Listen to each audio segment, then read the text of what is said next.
আসসালামু আলাইকুম এভরিওয়ান, কেমন আছেন সবাই? আশা করি আল্লাহ তাআলার অশেষ রহমতে সবাই খুব ভালো আছেন। আলহামদুলিল্লাহ, আমিও ভালো আছি।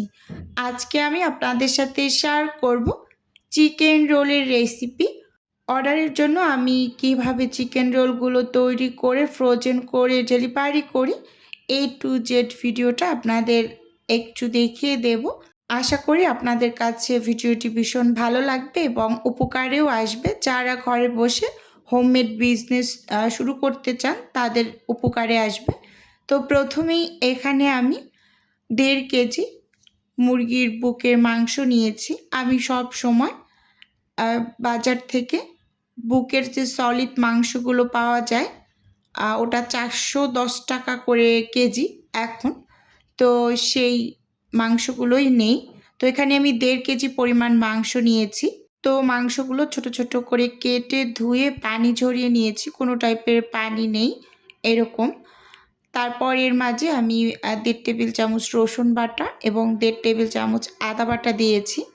আদা এবং রসুনের পরিমাণটা আমি মুরগির যে কোনো রেসিপিতে সম পরিমাণে ব্যবহার করি। এটা আমি ম্যাক্সিমাম ভিডিওতেই বলে দিই যাতে আপনাদের বুঝতে সুবিধা হয়। আচ্ছা, এখানে হচ্ছে আমি লাল মরিচের গুঁড়ো দিয়ে দিচ্ছি 1.5 টেবিল চামচ এবং সেই সাথে এখানে আমি 1 চা চামচ দিচ্ছি ধনিয়ার গুঁড়ো এবং টালা জিরার গুঁড়ো দিচ্ছি 1 চা চামচ। ধনিয়া গুঁড়ো এবং টালা জিরার গুঁড়োটা আমি 1 চা চামচ করে দিয়েছি 1.5 কেজি মাংসে।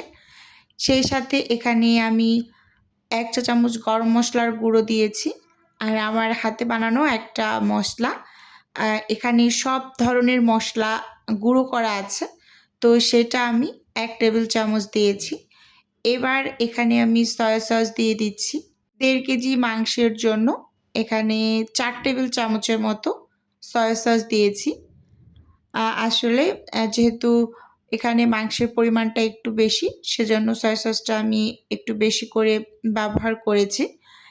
এখন এখানে আমি স্বাদ মতো লবণ অ্যাড করছি। লবণটা একটু বুঝে ব্যবহার করবেন যেহেতু সয়া সস প্রথমে ব্যবহার করা হয়েছে। তো এবার সব কিছু খুব সুন্দরভাবে যে চামচের সাহায্যে মেখে নিচ্ছি। চাইলে কেউ কাজটা হাত দিয়ে করে নিতে পারেন, তো আমি কোনো সময় হাত দিয়ে করতে পারি না, কারণ আমার হাত খুব জ্বালা করে। যদি হাত দিয়ে করে নিতে পারেন তাহলে সেটা খুব বেশি সুবিধে হয়, মানে মশলাগুলো প্রত্যেকটা মাংসর টুকরোর সাথে খুব ভালোভাবে লাগে এরকম আর কি। তাও আমি হচ্ছে চামচের সাহায্যে একটু সময় নিয়ে আস্তে ধীরে তারপর সব কিছু খুব ভালোভাবে মিক্স করে নিচ্ছি, যাতে করে মাংসের প্রতিটি টুকরোর সাথে মানে মশলাগুলো ভালোভাবে মিশে যায় এরকম আর কি। তো এই চিকেন রোলটা যদি এভাবে করে তৈরি করেন এটা খেতে খুবই মজার হয়, কি বলবো। আমি আমার অর্ডারের জন্য সব সময় এভাবে করে চিকেন রোল রেডি করি, আর এটা আমি মনে করি আমার ভাইরাল একটা রেসিপি। কারণ হচ্ছে প্রত্যেকটা অর্ডারের সাথেই চিকেন রোল প্লাস পরোটা এই দুইটা থাকেই সব সময়। আচ্ছা, যাই হোক, এটাকে একটু রেস্টে রেখে দেবো 10 মিনিটের মতো। তারপর আমি এই যে রেডি করে নিচ্ছি। আপনাদের হাতে অনেকটা সময় থাকলে 1 থেকে 1.5 ঘন্টার মতো রেস্টে দিয়ে রাখবেন, এতে করে মাংসের ভিতরে মশলাটা খুব সুন্দরভাবে প্রবেশ করতে পারবে এরকম আর কি। এখন চুলোতে একটা প্যান বসিয়ে আমি পরিমাণ মতো তেল দিয়ে নিয়েছি এবং সেই সাথে চুলোটাকে কিন্তু অন করে নিয়েছি। তেলটা একটু ভালোভাবে গরম করে নেব, সেজন্য একটু অপেক্ষা করে নিচ্ছি। তো এই যে তেলটা ভালোভাবে একটু গরম হয়ে আসার পর এখন আমি মাংসগুলোকে দিয়ে দিচ্ছি। তো একটা টুকরো একটু ছেড়ে দেখে নিলাম যে ঠিকঠাক মতো গরম হয়েছে কিনা। এখন আমি পুরো মাংসটাকেই ঢেলে তারপর কিন্তু তেলের মাঝে নেড়ে চেড়ে ভেজে নিচ্ছি। আসলে কি আর বলবো, আমার আজকে ভয়েস দিতে অনেক বেশি কষ্ট হচ্ছে, কারণ আমার শরীরটা একটু খারাপ, মানে আমার টনসিলের সমস্যা আছে একটু। তো গলায় খুবই ব্যথা, কথা বলতেও ভালো লাগছে না এরকম আর কি। তারপরও ভিডিওটা যেহেতু রেডি করেছি তো ভয়েস দিয়ে দেই এটা ভেবে ভয়েস দিতে বসে গেলাম। তো যাই হোক, সবাই আমার জন্য একটু দোয়া করবেন যাতে শরীরটা যেন খুব তাড়াতাড়ি সুস্থ হয়ে যায় এরকম আর কি। তো এবার ভালোভাবে নেড়ে চেড়ে ঢাকনা দিয়ে ঢেকে কিছুক্ষণ রান্না করেছি, মানে 2-3 মিনিটের মতো। এরপর ঢাকনাটা খুলে আমি বাটিটা ধুয়ে একটু পানি দিয়ে দিলাম, যে বাটির সাথে মশলাটা লেগেছিল। তো এবার ঢাকনা দিয়ে একেবারে ঢেকে আমি মাংসগুলোকে খুব সুন্দরভাবে সেদ্ধ করে নেব। তো 7 থেকে 8 মিনিট পর আমি ঢাকনাটা খুলে তারপর এই যে একটু নেড়ে চেড়ে নিচ্ছি। আর এরই মাঝে কিন্তু মাংসগুলো অলরেডি সেদ্ধ হয়ে গিয়েছে, যেহেতু এটা পোলট্রি মুরগি, তো এটা সেদ্ধ হতে কিন্তু অনেকটা বেশি সময় লাগে না। তো এবার একটা ডাল ঘুটনির সাহায্যে আমি মাংসগুলোকে একটু আধ ভাঙা টাইপ করে নিচ্ছি। এই যে দেখতেই পাচ্ছেন, সব মাংসগুলোকেই কিন্তু আমি এরকম ভেঙে নিচ্ছি। তো খুব ভালোভাবে আবার একটু নেড়ে চেড়ে এই পর্যায়ে আমি পেঁয়াজটা অ্যাড করে দিচ্ছি। তো এখানে আমি 1 বাটি পরিমাণ পেঁয়াজ কেটে নিয়েছি। সেই সাথে এখানে আমি কিছু পরিমাণ কাঁচামরিচ কুচি দিয়ে দিলাম একটু বেশি করে। এই কাঁচামরিচগুলো খুব বেশি একটা ঝাল না, তো এজন্য একটু বেশি করেই দিয়েছি। তো খুব ভালোভাবে নেড়ে চেড়ে মিশিয়ে নিচ্ছি। তো মেশানো হয়ে গেলে ঢাকনা দিয়ে আমি একটু চুলোর আঁচটাকে কমিয়ে দমে রেখে দেব, এইরকম আর কি, যাতে করে পেঁয়াজটা খুব ভালোভাবে নরম হয়ে যায় এইরকম। তো ভিডিওর এই পর্যায়ে এসে ছোট্ট করে নিজের বিজনেসের একটু প্রচার করছি। আপনারা তো অনেকেই জানেন যে আমার ছোট্ট একটা ফ্রোজেন আইটেমের বিজনেস আছে। যদি কেউ কোনো টাইপের ফ্রোজেন খাবার অর্ডার করতে চান, তাহলে স্ক্রিনে দেওয়া হোয়াটসঅ্যাপ নাম্বারে নক দিলেই আমি A to Z বলে দেব। আর যদি কেউ অর্ডারটি সরাসরি কনফার্ম করতে চান, তাহলে স্ক্রিনে দেওয়া হোয়াটসঅ্যাপ নাম্বারে কল করে অর্ডারটি সরাসরি কনফার্ম করতে পারেন। শুধুমাত্র ঢাকা সিটির মাঝেই আমরা হোম ডেলিভারি করে থাকি, মানে ক্যাশ অন ডেলিভারি যেটাকে বলে।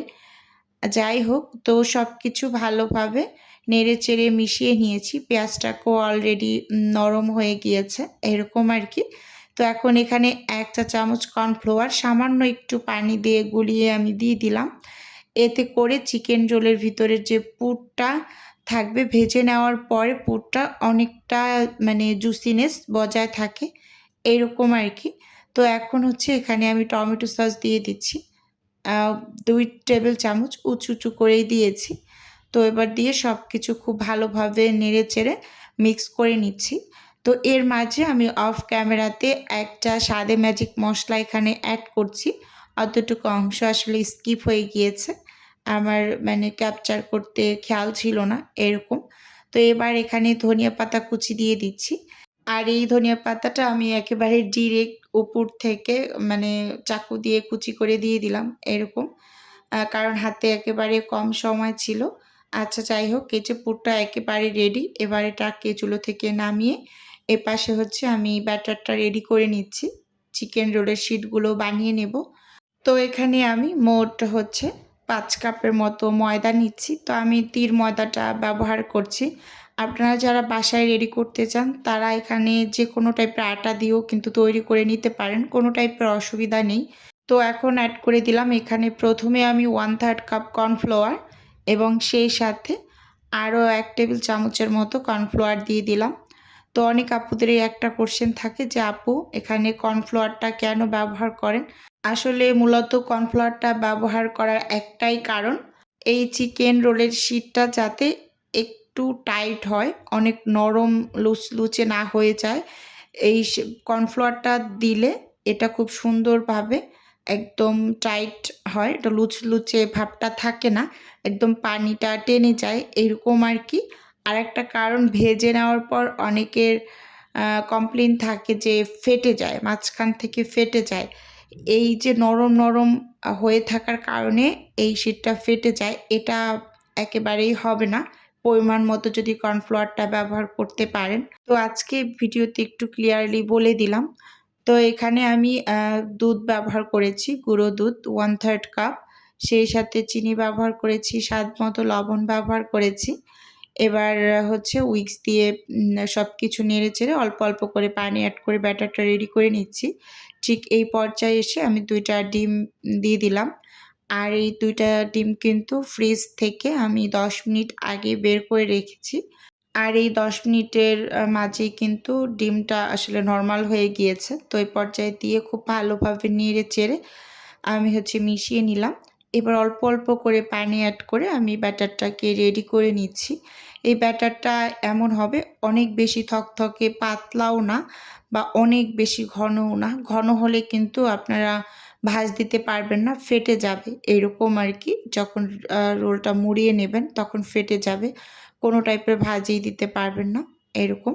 তো মোটামুটি টাইপের একটা ব্যাটার রেডি করে নিতে হবে, অনেক পাতলা বা অনেক ঘন এরকম না। চুলোতে আমি একটা প্যান বসিয়ে প্রথমে প্যানটাকে একটু তেল লাগিয়ে মুছে নিয়েছি। এবার 1/3 কাপ ব্যাটার দিয়ে দিলাম। তো এরপর আমি কিন্তু এই যে শিটটা রেডি করে নিয়েছি ঘুরিয়ে। তো এখন ১ থেকে ১.৫ মিনিট একটু অপেক্ষা করছি। এর মাঝেই কিন্তু একেবারে পাশ থেকে হালকা, হালকা খুলে আসবে একা একাই। আর এই শিটগুলো একটা ননস্টিক প্যানে তৈরি করার চেষ্টা করবেন। এই ননস্টিক প্যানগুলোতে খুব সুন্দরভাবে শিটগুলো রেডি হয়। একটা শিট হতে আপনার কমপক্ষে ৫০ সেকেন্ড সময় লাগবে এরকম। এই যে দেখুন, খুব সুন্দরভাবে এখানে শিটটা রেডি করে নিয়েছি। এবার হচ্ছে আমি এই যে রোলগুলোকে মুড়িয়ে নিচ্ছি। তো অফ ক্যামেরাতে কিন্তু আমি সবগুলো করে নিয়েছি। তো আমি জাস্ট একটুখানি ভিডিও নিয়েছি। তো দেখিয়ে দিচ্ছি আপনাদের। এই যে দেখুন কিভাবে করে তৈরি করে নিচ্ছি। আর আমি কিন্তু এক পাশে চুলোতে একটা শিট রেডি করছি, আর একটা শিট বানিয়ে নিচ্ছি। গরম, গরম অবস্থাতেই করে নিচ্ছি। এই যে সবগুলো এখানে তৈরি করেছি। এখানে ৩৫ পিস চিকেন রোল হয়েছে আমার। তো এখন এগুলোকে আমি ব্রেড গামে কোটিং করে নেব। তো এই যে এখানে হচ্ছে আমি ব্রেড গাম নামিয়ে নিয়েছি। এগুলো হচ্ছে রেডিমেড যে কিনতে পাওয়া যায় প্যাকেটের, তো ওই ব্রেড গামগুলো। আর আপনাদের হাতে সময় থাকলে আপনারা হাতেও তৈরি করে নিতে পারেন পাউরুটি গুঁড়ো করে এরকম আর কি। তো এই যে দেখতেই পাচ্ছেন এখানে আমি কিছুটা পরিমাণ ব্যাটার নিয়ে নিলাম। যে ব্যাটারটা আমি রেডি করেছি ওই ব্যাটারটাই কিছু নিয়েছি। নিয়ে এবার হচ্ছে এই যে একটা, একটা করে এই ব্যাটারের ভিতরে চুবিয়ে তারপর হচ্ছে আমি ব্রেড গামের ভিতরে কোটিং করে নেব। চাইলে কেউ ডিমের মিশ্রণেও চুবিয়ে নিতে পারেন, কিন্তু ডিমের মিশ্রণে চুবিয়ে নেওয়ার থেকে এভাবে করে ময়দার এই যে ব্যাটারের ভিতরে যদি চুবিয়ে কোটিং করেন তাহলে এটা ভীষণ মুচমুচে হয়। ডিমের মিশ্রণের থেকেও এটা সবথেকে বেস্ট। আমি তো সবসময় এভাবে করি। তো এজন্য আপনাদের এটা বলতে পারলাম যে এটাই সবথেকে বেস্ট, ভীষণ মুচমুচে হয় এভাবে করে ব্যাটারের ভিতরে চুবিয়ে কোটিং করলে। তো এই যে দেখুন এখানে একটা, একটা করে আমি সবগুলো কিন্তু কোটিং করে নিচ্ছি। আর এভাবে করে সবগুলো রোল কোটিং করে তারপর হচ্ছে আমি ফ্রোজেন হতে দিয়ে দেব। এরপর আমি হচ্ছে ডেলিভারির জন্য প্যাকেট করে নেব। আপনারা যারা বাসায় তৈরি করতে চান, যে বাচ্চাদের স্কুল টিফিনের জন্য নাস্তা হিসেবে দিতে চান, তারা কিন্তু এভাবে করে তৈরি করে একেবারে ৩ মাস পর্যন্ত সংরক্ষণ করে রেখে খেতে পারবেন। এই যে দেখুন সবগুলোকে এখানে আমি বানিয়ে নিয়েছি। এবার হচ্ছে এগুলো আমি ফ্রোজেন হতে ডিপ ফ্রিজে দিয়ে দেব। তারপর হচ্ছে ডেলিভারি করব ইনশাআল্লাহ। তো দেখুন প্রায় ৮ থেকে ৯ ঘন্টা পর আমি এই যে ডিপ ফ্রিজ থেকে বের করে নিয়েছি। আর এগুলো কিন্তু এখন একেবারে পুরোপুরি বরফ অবস্থায় আছে। এবার হচ্ছে আমি প্যাকেট করে গুছিয়ে নিচ্ছি। তারপর অন্যান্য খাবারের সাথে আন্টির এটা ডেলিভারি করা হবে। তো যেগুলো আমি রেডি করে নিয়েছি, তো এগুলো আগে হচ্ছে প্যাকেট করে নিচ্ছি। আসলে আমি যেহেতু একা হাতে কাজ করি, তো আমি সবসময় কিন্তু গুছিয়ে, গুছিয়ে কাজ করি। কারণ এলোমেলো করে কাজ করলে অনেক বেশি বিরক্ত লাগে। তো এজন্য এই যে এগুলো ফ্রোজেন হয়ে যাওয়ার পর আমি প্যাকেট করে ফ্রিজেই রেখে দিয়েছিলাম। তো আজকে আমার কিছু ডেলিভারি গিয়েছে। তো দেখুন এই ডেলিভারিটা অনেক বড় একটা ডেলিভারি ছিল। তো এটা আমি আজকে সকালে ডেলিভারি করেছি। আলহামদুলিল্লাহ। তো আজকের ভিডিও বন্ধুরা আপনাদের কাছে ওভারঅল কেমন লেগেছে চাইলে ছোট্ট একটা কমেন্টসের মাধ্যমে জানাতে পারেন। আর সবাই একটু ক্ষমা সুন্দর দৃষ্টিতে দেখবেন। আমার গলায় অনেক ব্যথার কারণে অনেক কষ্ট করে আমি ভয়েস দিয়েছি। তো আজকের ভিডিও এ পর্যন্তই রাখছি। আল্লাহ হাফেজ।